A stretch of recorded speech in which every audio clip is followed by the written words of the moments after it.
په ولایت ورزګان ولسوالۍ دراود خپله کنډکي شش ټولۍ 4 کلي 205 اتل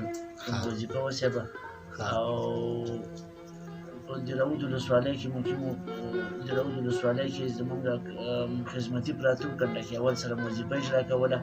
زمونږ یو پوسته وه چې 6 نفره پکې زمونږ د ټولۍ 4 یو نفر پکې د قرارګاه یو څو نفر پکې د ټولۍ سي وسیبه او نور پربود پوسته چې وه د سرکیله وه نو په دې باندې چې تعرض وشو 14 شهیدان که 18 ژوندي ویوړل ځان سره نو بعد د هغې به ما بیداري به مې کوله خو انسان عجزه دی خوب ورځي پوه شو صاحبه ځکه چې هلته خپله مطلب بیا د نورو بچو مسؤلیت هم په غاړه که نه هغه هم د چا بچي بس خوب به راتله راله بیا هم په یو پولسوالا راغی هغې راله دا شیشه وښوده چې صاحبه دا ته اوس که خوب به دې وتښته نو ما شیشه نه پېژانده په اوله پېره چې ما شیشه ووهله نو 6 شپې 8 ورځې زه شوګیرو ما خوب نه دی کړی په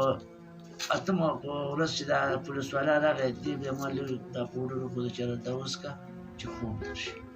بس بیا ما د مجبورې نه صاحبه بس د ځان ساتنې دپاره د پرسونل د ساتنې دپاره چې بس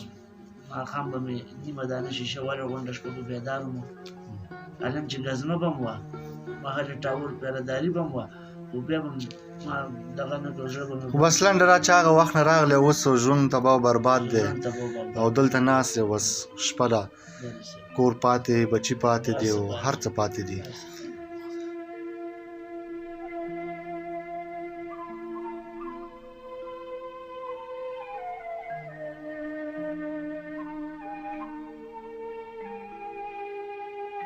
دا د کومه کوې بس خپل ځان یې صاحب څه به درله دروغ دربیمه بس ګرځم خیر خیرات راټولوم بچول یې مړم خو ځان له پیدا نه کړم ترخیص دې م جب کې شته دی خپل د اردو هر څه رشته دی او بلې صاحب هر څه لرم